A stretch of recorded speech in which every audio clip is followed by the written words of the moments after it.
we haven't talked to you in a little bit here on the podcast, and why don't you let everyone know kind of what's been going on with you, I guess. Oh, okay. So 2020 has been pretty much just a really fun year for everybody, and we just can't imagine like having a better time overarchingly. Everyone's getting along. Everyone's prospering. It's my favorite year of all the years. Mm-hmm. This year of all the years. So it's been interesting. Let's see. A lot of changes. Job, no job. Depends on where I'm at. This, that, the other. Mm-hmm. Girls, no girls. This happens too. Let's see. What did that all lead up to? Oh, me being entirely sloshed for like the first half of the year. Yeah. And I know I'm not alone. I looked in other people's trash cans when I was bored, and I just kind of opened the lid and peeked in there, and it'd be about 3 feet tall of empty alcohol containers. And I'm like, okay, well, at least I'm not the only one getting completely shithoused at every given occasion. Yeah. But then, you know, there's like sometimes you kind of wonder, like maybe that isn't going to be the healthiest thing for me or diabetic or somebody who likes to drink too much. So I guess the big one is almost 2 months ago, I stopped drinking entirely. Yeah. And now I drink coffee. Our studio audience congratulates you there, sir. Thank you. I'm pretty sure our studio audience is familiar with the fact that what I like to do is my first language is drunken drivel, and then I minored in English. You don't get the name Smooth Talking Dan without What does your mug say? Bourbon and a smooth lack of remembering what the hell I was talking about the next day. Yeah. What does your cup say? Because it says, "Behold the field in which I grow my fucks. Lay thine eyes upon it, and thou shalt see it is barren." Wow. That's pretty good. I like that. So do you give any fucks? Damn. Not lately. No, not lately. So yeah, it's been a crazy year. I've had a lot of friends go through like breakdowns. I probably went through a breakdown, or maybe I just drank about it and didn't even remember I had a breakdown. Who knows? So like I've just had a lot of friends kind of have, you know, different struggles and challenges, like emotionally, mentally, physically, financially, you name it. Like people are going through it this year. And, you know, I'll talk on the phone, and I talk to friends too. And like, we just try to support or at least listen to each other. But yeah, I've been around the sun 35, almost 36 times. This is a weird one. It reminds me a little bit of 2009. Okay. Why? Because like everybody's it's unstable. There's not a lot of stability in the financial sector.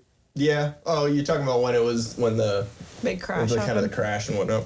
Yeah, the .com crash and the housing crash and extended loans crash. So I don't know. It's interesting. You take it day by day. You try to make your own fun, and I guess for me, not drinking was hard at first, but now it's like I feel a lot healthier, clear-minded, and less emotional. I'm not calling exes at 2 that's always a good thing. But have exes been calling you?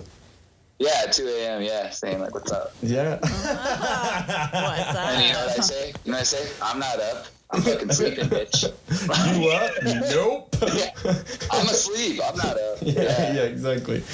But it's funny when you stop drinking or you stop doing what you do, and then you either see your friends that you used to be crazy with, that used to do crazy shit with or whatever. You still see them doing the same shit, and then you sit there like, was I that bad? Was I that person? No, I was cool. No, I was cool. I was a cool, sexy drunk. And then like more months down the road, you're like, no, I was totally that guy. I was second trailer park trash. Yeah, that's right. I know. I watched some of this stuff and I'm like, did I really try to like lip sync a fucking Joe Exotic song at karaoke? Yeah, you did. You did. You sent me that. I didn't post it because I kind of like it.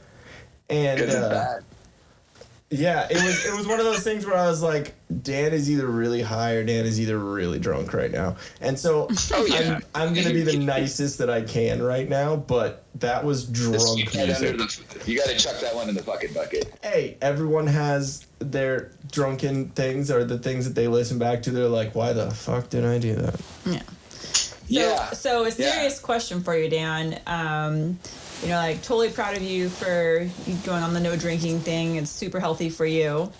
I lost a lot of weight. I had more energy. Yeah, and, you know, a lot of good benefits that come from that. Now, down the road, do you think that you could continue being healthy, but also be comfortable enough, like, having a drink here and there? No. You're done with it all or nothing for me. All or nothing. Yeah. I mean, I know that with you and me kind of have the same type of personality when it comes to like drinking and, you know, smoking and stuff like that. Like the addictive kind of personality where it just like, fuck it, whatever, and then you're like past that point, and you're like, it's got a little much. Don Henley said it, I think, or it was Dean Martin or one of those old classy guys. He said, and this really echoes with me, is first you take a drink, then the drink takes another drink, and then the drink takes you. Yeah, I see that. Like that would happen to me a lot. Like if I can maintain that 2 or 3 beer buzz, I would still drink, but I can't. Yeah, you have to go past that point. And then I get another 12-pack and a bottle, and that's where it all goes downhill. Okay, so you realize that it's just something that you can't control very well. Yeah. So, okay. The best way I heard it said is I'm allergic. I have a physical allergic reaction, which is like when I start drinking, something clicks in my brain and body and goes, keep drinking. Yeah. I think that's just alcohol. Stop before you get kicked out of a saloon or something like that. You know? So, or wake up in jail or whatever. I mean, we really don't drink anymore. And like, I mean, here we are drinking a 6% kombucha, and we've gotten faded off of that. So if you didn't catch last week's episode. So, I mean, I was telling my parents, they're like, how you doing? I'm like, I got a little money left. It's funny how far it stretches when I'm not spending $10 a day on alcohol. And they're like, you were spending that much on drinking? And I'm like... Yeah, that's $10 barely. Add some zeros. It was nothing. Like I'm talking, there were nights I would spend $100 at the bar. Like easily. Whatever. Oh yeah, especially if you're out with people and you're having fun. But you know that's so easy to do at a bar though. Because after you're on tipping and everything, cigarettes. Like I come back, I'm $100 less, and I don't remember what I did. Yeah, I remember those days. Yeah, I mean, not saying that there wasn't fun had, but of what you remember. Of what you remember. There were, you know, you know all the stories from Austin. You were a part of some of the stories in Austin. Oh yeah. So like, you understand that, and I'm sure that you had your nights of I think debauchery. The biggest thing that was like an eye opener for me is when, like, after you and I got together, I never realized how loud I get when I'm drinking. And like, I guess so. All these years in school. Like growing up, I got into college and I'm taking like leadership classes and public speaking classes. I was always told, you talk too quietly, you need to be louder. And so I got used to just projecting my voice and, you know, being a better speaker. And I didn't realize how loud I got naturally. And then you add alcohol and you add the two of us together. Okay. Shit. So, I'm going to tell you a funny story that I don't think that we've actually told on this podcast, which might be one of the funniest stories that we have. So, it was months after we got together. I know what story you're talking about. Yeah, exactly. I think we've told this one. No. I've said one, but it never alluded to what it was. Anyway, sorry. Okay, so it was a couple months after we got together? Yeah, it was a couple months. Couple months after we got together, it was at this place called Blackbird's Tavern down here in Old Town. It's like it's like the place that reminds me of a lot of hipster spots in Austin. So I liked going there before I met her, and then she also liked it too. And so we went there, but we sat in the car, and it was when she was still trying to like front that she smoked weed, and like just to like kind of like, you don't gotta lie to kick it kind of thing, you know what I mean? Like she's like, oh yeah, I smoke, let's smoke. And so we're sitting in the car just smoking, dude, just toking up the whole car. And we're both high as hell. There's like people dancing in their front yard, like next to us while we're smoking. Like it was too much, and that was before we even got out of the car. So we get out of the car, and I was like, "Ew, what?" Like, and we might have even had road drinks. Yeah, like it was pre-game, but like more on we were just really stoned, and I was like, "This is fun." And as we're walking in, I was like, "Remember like the days when you would like." When you like go down when you're single and like go drunk and like do all this, go drunk, it was, like go drunk. Like you'd already be drunk going on, and like now we're just like high and it's fine. Like you're with someone, you don't even really care. Like it's just gonna be a chill night. We're not gonna get crazy. 5 minutes later, like we walk. We're in line and it's like $10 or something to get $5 to get in or whatever. And so I'm high. Like the weed hits me. Then, like right when we get up, and I see her talking to one person, and because they're like there's two different people assisting us with getting our wristbands on and stuff, and yeah, he like was like trying to pay, but like couldn't manage like his wallet and the cash coming out of it. So I'm over here trying to figure this out. I like how you try and point me out first because you went in first. And then you go up and I swear the hostess or whatever you call her asked me, "How many in your party?" Like thinking like how many people am I paying for? And what she said is, how are you doing? She did not ask how I was doing. She said, "How are you doing?" And all I hear is, 1. And I'm sitting over there like, what the fuck? And then but I have just dollars in my hand. I don't have here. Here's the money. Take my money. I don't know what $10 is.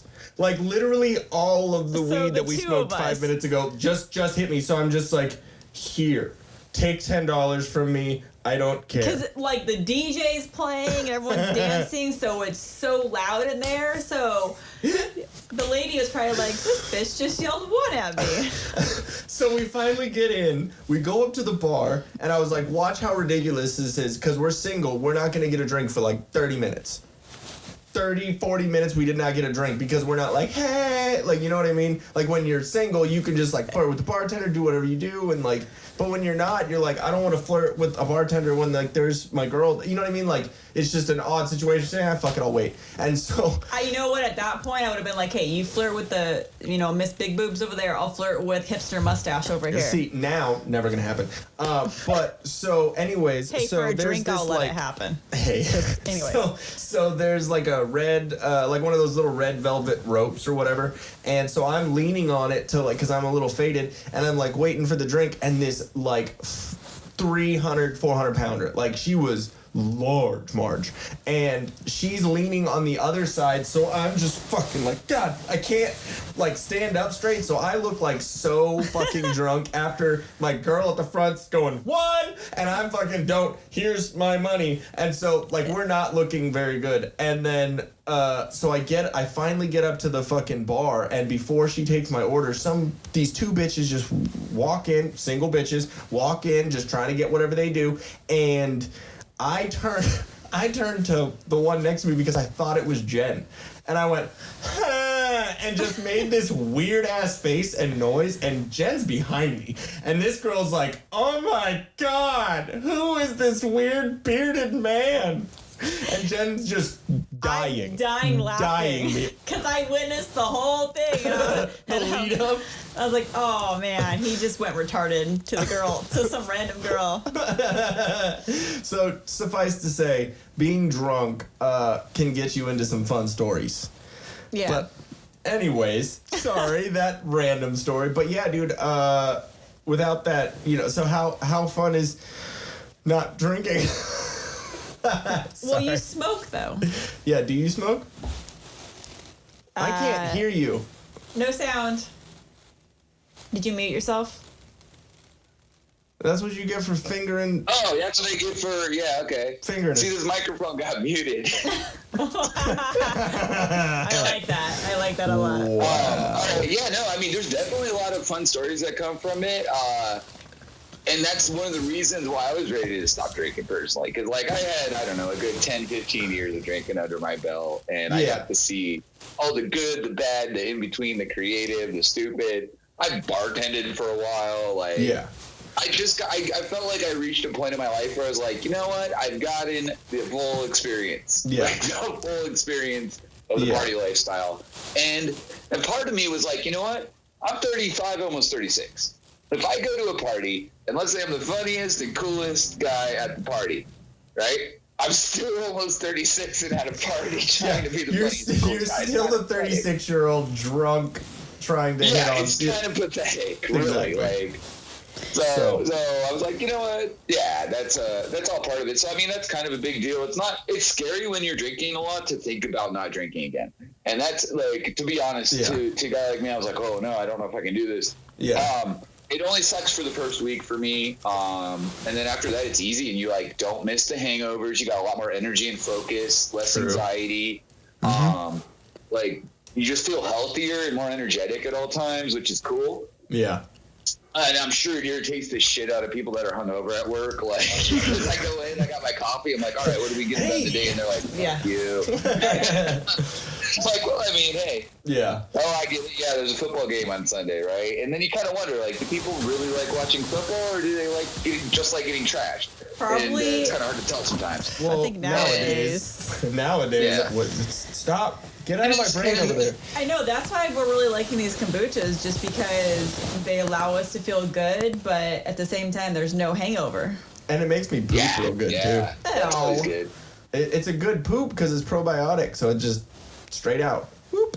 Can we get some, like, rookie biotics, you know? Because, like, I feel like maybe just some all-stars, some veteran biotic. Yeah. Wow, Dan.